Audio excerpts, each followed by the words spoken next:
All right, so let's get this settled once and for all. Racism exists, even if race doesn't.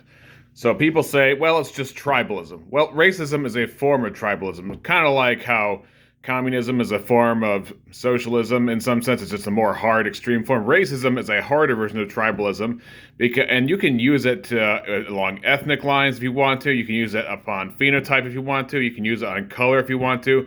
It doesn't matter because it doesn't exist. The idea of race is this kind of fiction, this ontological, moral, and hierarchical fiction that we map onto people we don't like, right? So you can use whatever lines you want. You can draw the lines wherever you want. It's all fiction, as I will explain.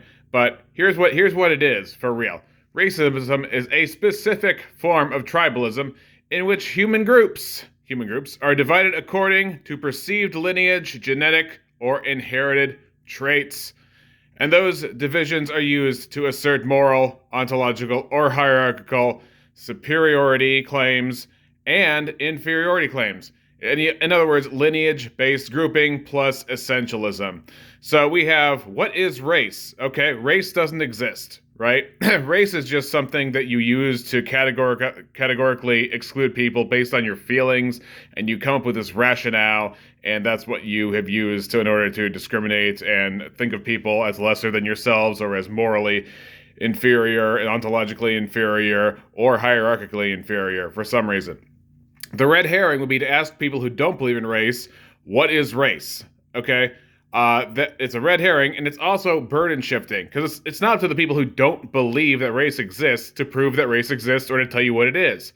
Okay? What it is just the belief that genetics determine your worth in some way and determine your essential character, especially in terms of limiting somebody. Like if you want to say so and so is this race and therefore they're incapable of X or therefore they always do X. Racism is not where the lines of division are drawn, but what is claimed about the people on either side of them. So if you don't make these claims dividing people by moral, ontological, or hierarchical structures, then you're not racist. Let's give examples of not racist. So we got culture. Culture is not racist. Group preference is not racist. If you're an Italian, you want to spend your time with Italians, that's understandable. You got more in common culturally, and then you're just more comfortable with people who look like you. But that's not racism as long as you're not making moral, ontological, or hierarchical claims about people who are not Italian. Stereotypes are not racist. Stereotypes are just the average behavior associated with cultures and different things like that. But that's not making any of those claims. Closed borders, not racist, because that's a civic policy.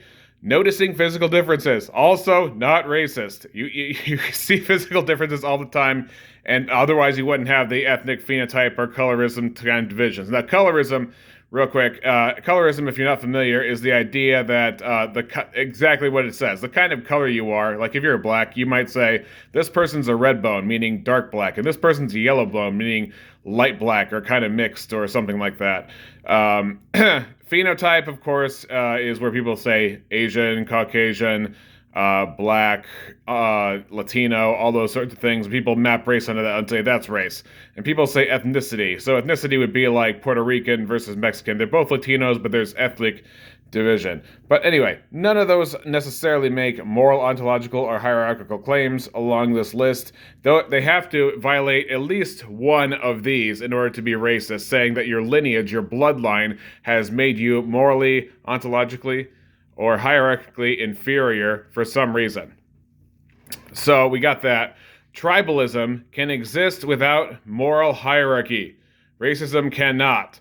So the McCoys and the Hatfields, you remember the family feud of the McCoys and the Hatfields? They were a couple of families, I believe in West Virginia, just hated each other and they just routinely killed each other's family members. No big deal. So that's not can be compared to the South African white farmers who are being oppressed right now because not just because they're farmers, but because they're white.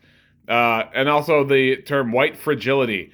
That is a racist term that makes white people uniquely in a place of they get their fragility compared to everybody else from some perception of whiteness, which we don't know what plane of existence whiteness exists on. We just say we have white skin, and that's our clue to judge people for some kind of shortcoming that they have genetically.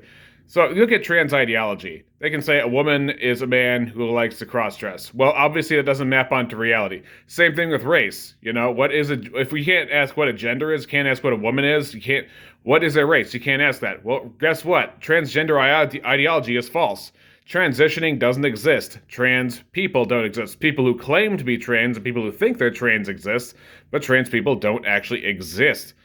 All these are in common with the false teaching called race. And by all this, I mean like you got cultures, incoherent and without the possibility of defining woman. That's what I'm talking about with the transgenderism part. There's a lot of notes here. So the ideology is still real. Okay, the ideology is still real, even though it's false. Let me give you another example. Let's say there was a cult of reptilianism. Let's say I started some cult and I said, kill the lizards. And lizards are just people that I believe are from another planet here to destroy us. So we have to identify who the lizard people are. We have to kill them. All right, so we got eye color. Let's say it got totally split and all my crazy disciples branched off into their own sects of reptilianism.